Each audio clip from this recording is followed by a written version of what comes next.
चलिए बच्चे पीछे 20 मिनट्स रह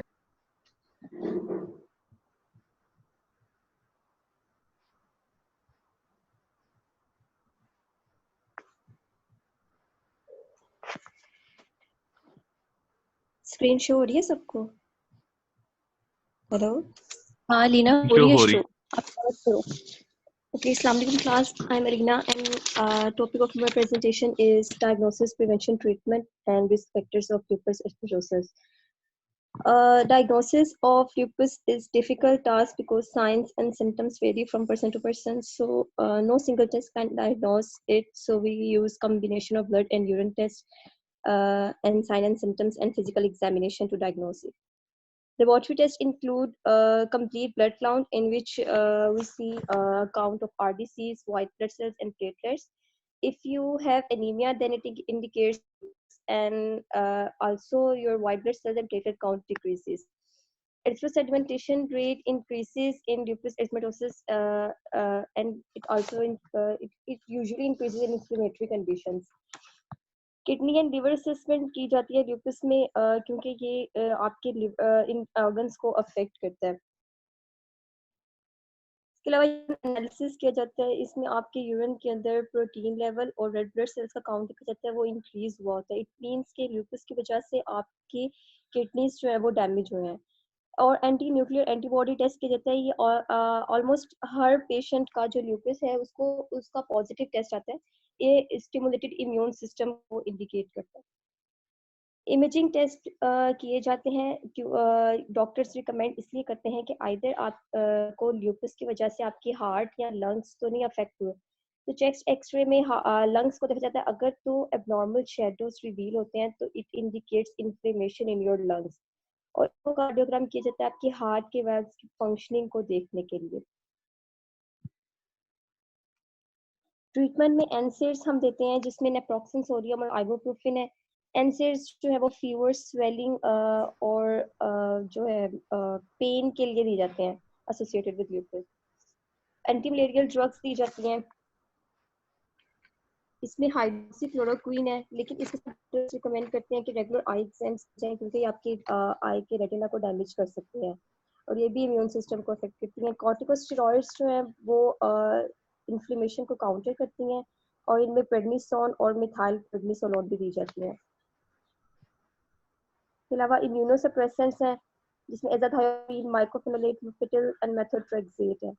बायोलॉजिक्स में बेलीमोबैब एंड रिटुक्सीमैब।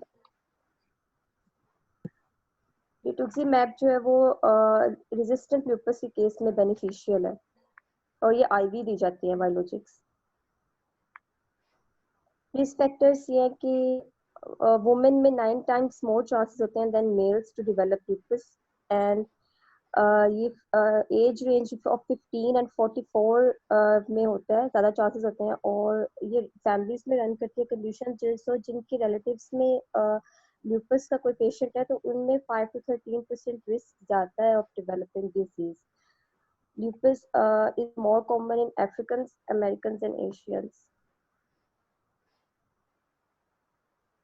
प्रिवेंशन है कि आप डायरेक्ट सनलाइट को अवॉइड करो अगर आपको एक्सपोजर पे कोई रैश हो रहा है, और इसके अलावा ऐसी मेडिकेशंस को अवॉइड करो जो आपको मोर सेंसिटिव बनाती हैं टू द सन, जिनमें कुछ एंटीबायोटिक्स हैं like minocycline, ट्राइमेथोप्रिन, sulfamethoxazole and diuretics जैसे फ्लोसिमाइड और हाइड्रोक्लोरोथायज। इसके अलावा आप स्ट्रेस मैनेजमेंट टेक्निक्स हैं जो कि आपके माइंड को काम करती हैं, वो सारी जो है वो हेल्प करती हैं आपके इम्यून सिस्टम की प्रॉपर फंक्शनिंग के लिए और इन्फ्लेमेशन को भी कम करते हैं। इसके अलावा stay away from people suffering from cold and infection और गेट इनफ स्लीप। स्लीप भी आपके इम्यून सिस्टम के लिए बेनिफिशियल है। So that's all from my side, thank you.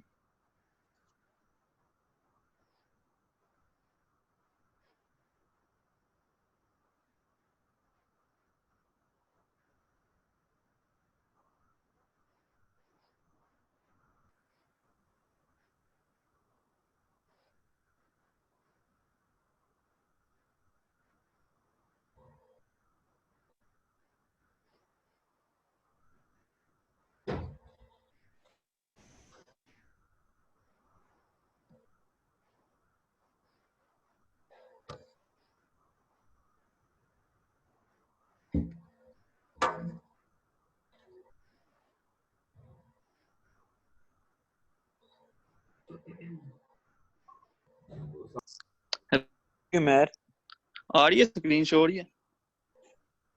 जी आ रही शो रही। ठीक, मैं शुरू कर। हाँ start. My topic of presentation is glaucoma. Well, इसकी introduction है. Form of optic neuropathy है, specific field dose. न्यूरोपैथी में होता है जो नर्व्स है जो रेटिना से ब्रेन में जाती हैं वो डैमेज हो जाती हैं। विजुअल फील्ड डोज का मतलब है कि ब्लर नजर आता है, अगर सेंट्रल से भी हो सकता है, परipheral से भी हो सकता है। इसकी दो टाइप्स हैं, open and close angle glaucoma. Open angle जो होता है उसमें इंट्राओकुलर प्रेशर रेज कर जाता है और एंगल क्लोज ब्लॉकेज हो जाती है। ओपन एंगल है, इसकी पैथोफिजियोलॉजी है। इसमें जो आईओपी एलिवेशन होती है और इसकी वजह होती है रेजिस्टेंस आ जाती है, एक्वस फ्लो जो सिलियरी बॉडी से सिक्रीट होता है वो उसमें इंक्रीज हो जाती है और इंक्रीज एक्यूमुलेशन ऑफ ग्लाइकोसामिनोग्लाइकेन्स है और प्रोडक्शन ऑफ TIGR प्रोटीन होती है। ये अगर कोर्टिकोस्टेरॉइड्स दें तो इसकी प्रोडक्शन ज़्यादा हो जाती है, जिसकी वजह से ट्रेबेकुलर मेशवर्क जो होता है वो इंक्रीज कर जाता है, जो मैकेनिकली ऑब्स्ट्रक्ट करता है रिसोर्टो को। इस फैक्टर है, अगर किसी में इलेस एंगल क्लोरल ग्लूकोमा है और वो स्टेरॉइड्स ले रहा है तो उसमें ज़्यादा चांसेस हैं होने के लिए। फैमिली हिस्ट्री है, डायबिटीज मेलाइटस है और यंग एज और ड्रग और काज करती हैं, उसमें स्टेरॉइड्स आ जाते हैं। टॉपिकल हो सकता है, inhaled, oral, intravenous, periocular, intravitreal. Angle closure glaucoma aqueous humour जो बॉडी से वो सर्कुलेट करता है प्यूपल से इंटीरियर चेंबर की तरफ। जब प्यूपल का साइड प्यूपल मतलब जस्ट इसमें ब्लॉकेज इसकी वजह से शेयर्स करता है और एंगल क्लोजर ग्लूकोमा होता है। इफेक्ट करती हैं एंगल क्लोजर ग्लूकोमा, इसमें सिम्पैथोमिमेटिक होती हैं और पैरासिम्पैथोलिटिक्स होती हैं। ये प्यूपल की डायलेशन करवाती हैं और हिंडर करती हैं जो बस आउटफ्लो और जिन पेशेंट में एंगल इंटीरियर चेंबर होते हैं उनमें चांसेस ज़्यादा होते हैं एंगल क्लोजर ग्लूकोमा। ड्रग्स आ जाती हैं, नाइलेफ्रीन है, साल्ब्यूटामोल है, एम्फेटामिन है, प्रोपेमाइड है, एंटी डिप्रेसेंट आ जाते हैं, फ्लोक्सिटीन, फ्लोक्सामाइन है, एंटीहिस्टामिन्स हैं, सिमेटिडिन, रिनिटिडिन। क्लिनिकल असेसमेंट करते हैं, इसमें हम signs loss of peripheral visual field आती है, blurring of vision, sudden eye pain है, headaches with nausea and vomiting है, halos around bright objects आ जाते हैं, मतलब सर्कल आ जाता है अगर किसी ब्राइट सर्कल किसी लाइट की तरफ देखें। फिजिकल एग्जामिनेशन करते हैं इसके लिए, प्यूपल रिफ्लेक्स है, एग्जामिनेशन है, गोनियोस्कोपिक एग्जामिनेशन है, वैल्यूएशन है, करते हैं और ऑप्टिकल कोहेरेंस टोमोग्राफी हो, अल्ट्रासाउंड माइक्रोस्कोपी करते हैं। ट्रीटमेंट के लिए हम ओपन क्या कर डिस्कंटिन्यू कर सकते हैं जो स्टेरॉइड्स ले रहे हैं। उमर ये गोनियोस्कोपिक एग्जामिनेशन गोनियोस्कोपिक एग्जामिनेशन में हम चेक करते हैं एंगल को चेक करते हैं कि ये ओपन एंगल है या क्लोज एंगल ग्लूकोमा। और अल्ट्रासाउंड वेव्स यूज की जाती है, अल्ट्रासाउंड वेव। दरअसल ये इमेजिंग टेक्नोलॉजी है, ये 3D व्यू देती है इसका आई का। और टॉपिकल है anti glaucoma, topical anti glaucoma drugs use करते हैं। ये मेडिकेशन से भी क्योर ना हो तो फिर लेजर ट्रीटमेंट करते हैं, आर्गोन लेजर ट्रेबेकुलोप्लास्टी करते हैं, स्ट्रक्टिव लेजर ट्रेबेकुलोप्लास्टी करते हैं। ठीक ना हो तो फिर उसकी सर्जरी की जाती है, ट्रेबेकुलोटोमी की जाती है।